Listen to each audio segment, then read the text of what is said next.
Assalamu alaikum wa rahmatullahi wa barakatuh. Good evening, ladies and gentlemen, and thank you to Shari'ah Banking for inviting me to be a part of the certainly illustrious occasion. Muhammad Amin has invited me to make some remarks. He's given me quite a blank canvas, and I'm going to take liberty to the extent that what I'd like to talk about this evening is some of the structural changes enveloping our world.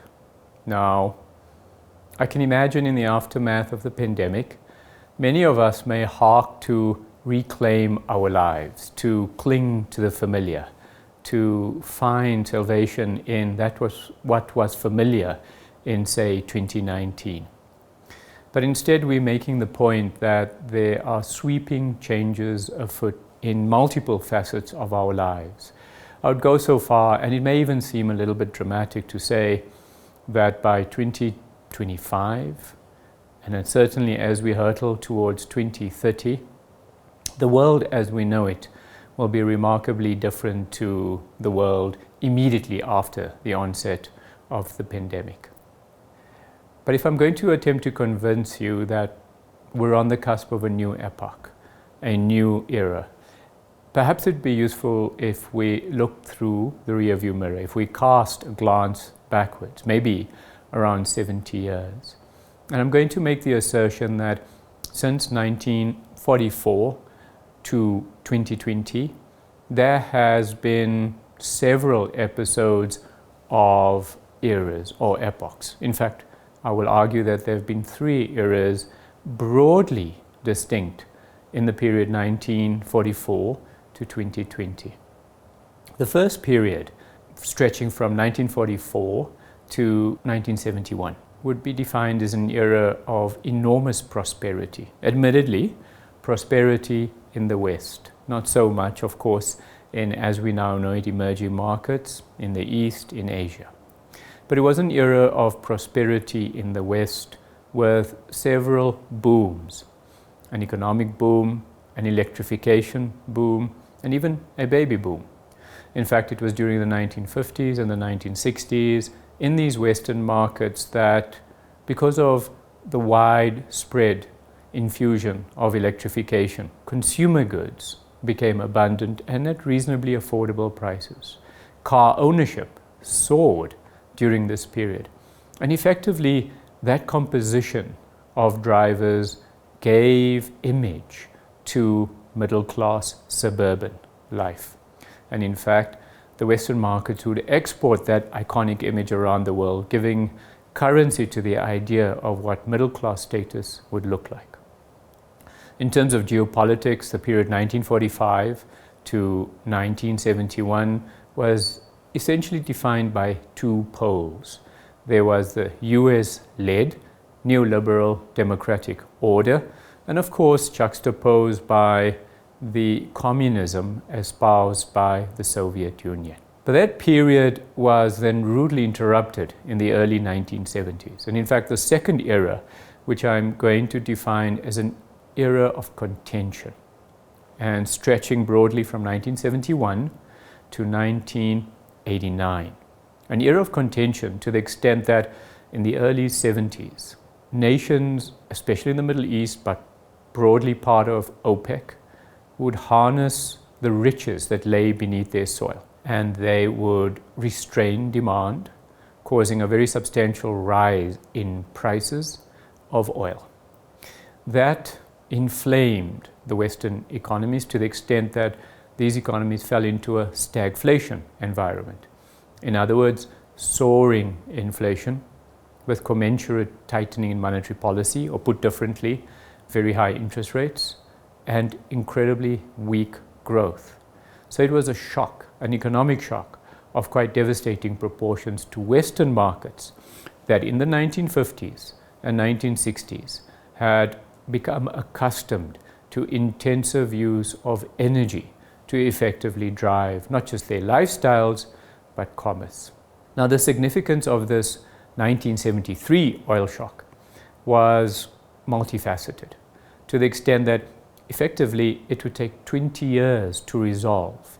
Resolve in the sense that now, with oil dependency exposed by Western nations, dependency on OPEC nations, so would begin a search for new oil basins by European and US markets. And so the discovery of the North Sea fields, the search for oil resource, carbon resources in Alaska, and even in the Gulf of Mexico, all birthed as a result of that 1973 oil shock and Western nations craving to detach themselves from that external dependency. From an economic point of view, I should just mention the 1973 oil shock was a supply shock. And by supply shock, we effectively mean there's a tactile shortage of an item, of a good, of a service, which takes many years to restore by virtue of building new infrastructure to facilitate new supply.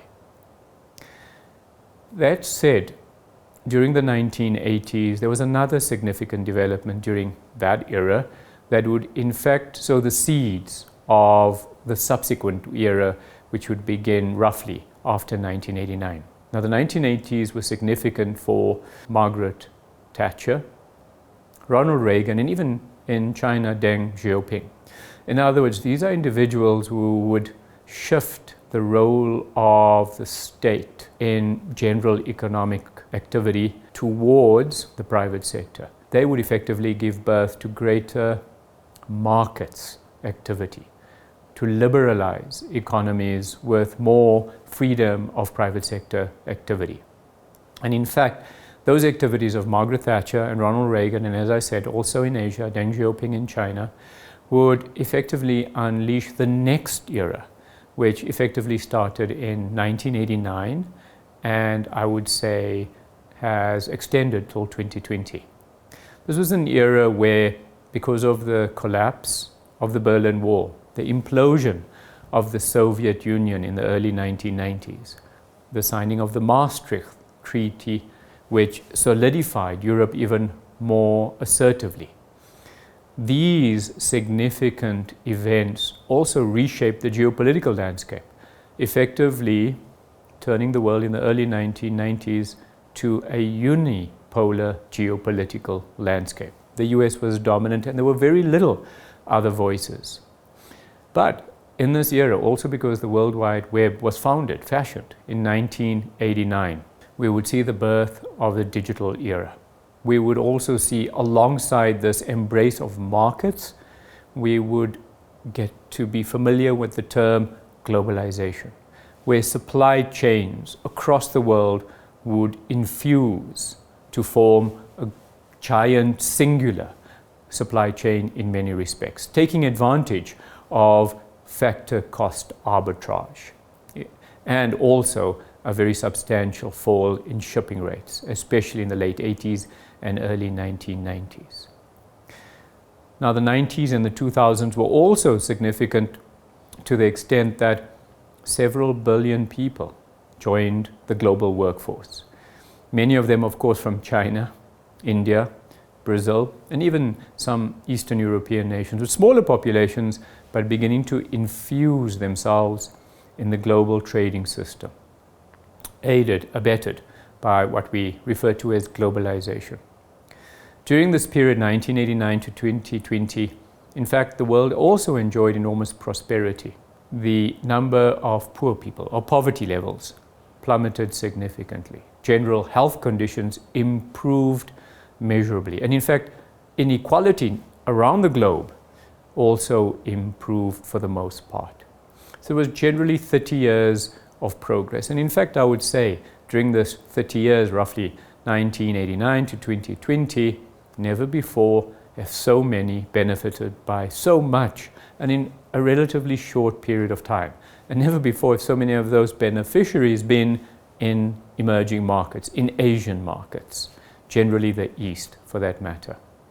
Of course, the period 1989 to 2020 we could judge as being a period of moderate multilateralism. Yes, there were frictions between nations, but for the most part, the geopolitics of the time was moderate. And for the most part, there was a flourishing of economic activity across borders. And the digital revolution also, in fact, created a sense of global village. then rudely interrupted by the pandemic, and now in the aftermath as the pandemic subsides and its shadow begins to fade as well. A new era. And we think this new era is going to be defined along numerous paths. In fact, I'm going to make reference to 5 channels of transmission. The first is geopolitics. From that moderate multilateralism of the last 30 years, we're now shifting to a more polarized geopolitical environment, almost mimicking the contention of the early 1970s. In other words, the world seems to be now dividing itself either on ideological lines or on geopolitical lines or geographical lines. Consider just the other day, South Africa hosted the BRICS summit, largely to the exclusion of advanced economies. And the new members now creating BRICS Plus are of Middle Eastern and South American caliber, not your OECD or advanced economy geography. Only solidifying the idea that geopolitics is being reframed and carved out perhaps on, as I said, perhaps geography or ideology. And so there is this seemingly budding level of contention entering the geopolitical realm. And we would then suggest that it infuses a risk premium, a geopolitical risk premium into the global economy. And where do these premiums show up? Well, typically higher interest rates. Interest rates would be now higher than they otherwise would be in a more becalmed geopolitical setting. Also currencies. Currencies are likely to be weaker if those markets are more at risk from geopolitical friction, say between the United States and China, so-called Sino-US tensions.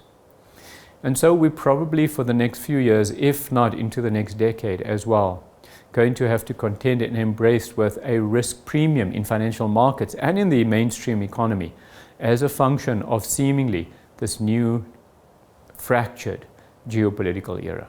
Now, the second channel of transmission of change is technology. And I imagine you knew I would mention this. But here we argue that the sources of digital thrust over the last 30 years have largely matured. In other words, we don't think that those elements of digital dynamism will continue to provide economic momentum in the ensuing years, in the ensuing decades. The digital age of the last 30 years is now largely mature. And instead, new transversal technologies are taking their place and are going to be the source of new growth thrust, of destruction and creation, of threat and of opportunity. And these transversal forces would include, and you'd be well aware, of artificial intelligence, but in addition to AI, there will also be the drivers within the metaverse, quantum computing, and even, say, immersive reality technologies. Some of them infant, but some of them already showing rapid traction in terms of general socio-economic life. Now, the third channel I want to make reference to is demography, humanity. And there are some significant changes that are occurring right before our eyes. For instance, the world is getting older. Whereas, say, in 1970, the world had a median age of 21. In other words, half of humanity in 1971, or 1970 for that matter, was around 21 years or younger. And half of humanity was older than 21 years old.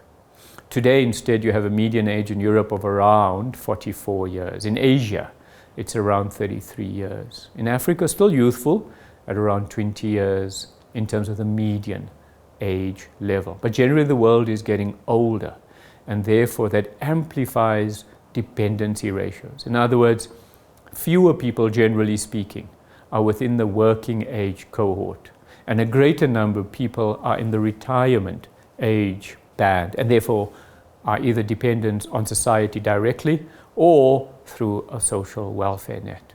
And so it changes the equilibrium forces in terms of those that contribute to economic society and those that need to be cared for in society. And of course, it's a global theme.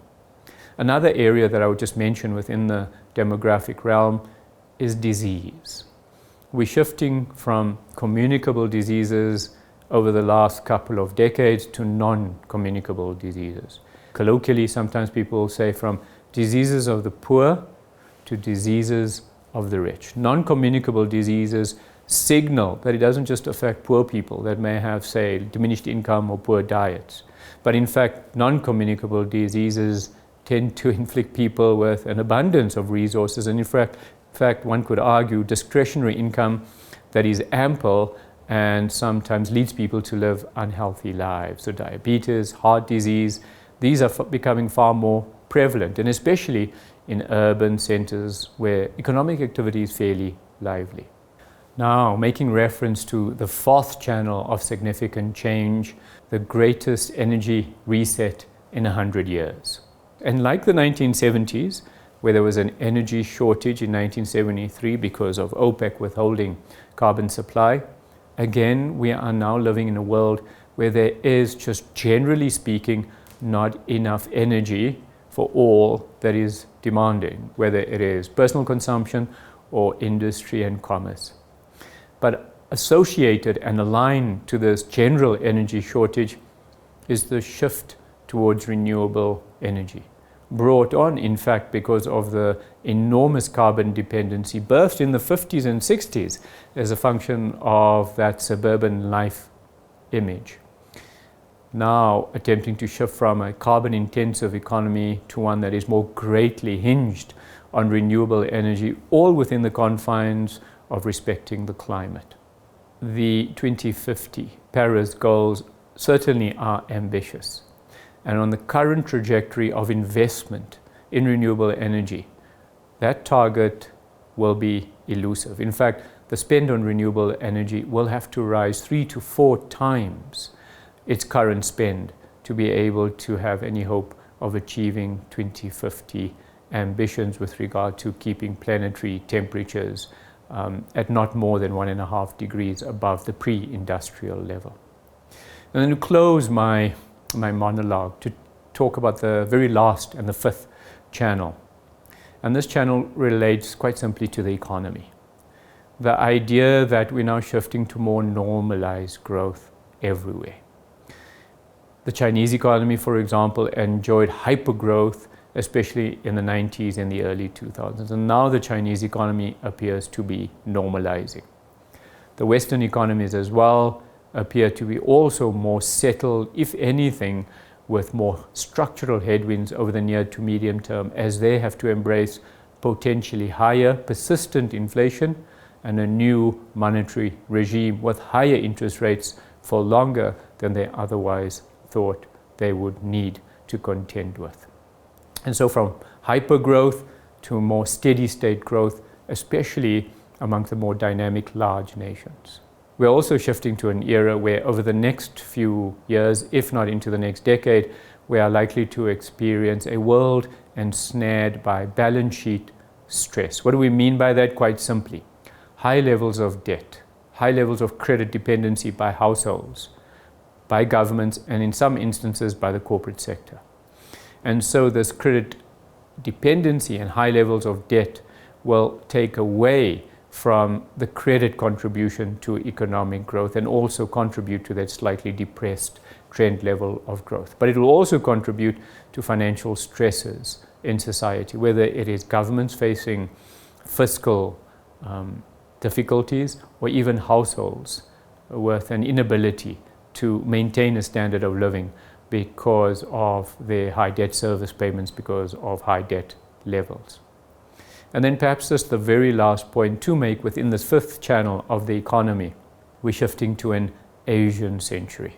Over the next few decades, the bulk of social dynamism, economic dynamism, the movement from rural to urban migration, and just simply the birth of new cities and economic activity will, for the most part, be concentrated in the East, maybe even the broader global South, meaning Asia, East and far, as well as Africa, within this domain of new economic growth activity, shifting away from the advanced economies of yesteryear. In other words, from the last 100 years of advanced economy emergence and dynamism to the dynamism of an Asian century in the ensuing decades. I've tried to present a case that it is not just humanity reattaching itself to the business cycle that may have prevailed in 2019. It's not just a case of society, as I suggested, harking to its lifestyle that it may have enjoyed and savored before COVID-19 dawned. Instead, it is sweeping changes that are enveloping our lives. It is, as economists would refer to, as structural changes, quite seismic, earthquake-like dimensions through multiple facets of our life. And the suggestion then is, perhaps at the minimum, to be conscious of these changes, and perhaps if we were inclined to be more active, to embrace, to invest, to prepare for these changes. Perhaps as a society, as a community, and as a nation, to think about how we can be at the forefront of this new frontier at so many levels, both presenting opportunity as well as being daunting in many respects. Again, thank you for having me, and enjoy the evening.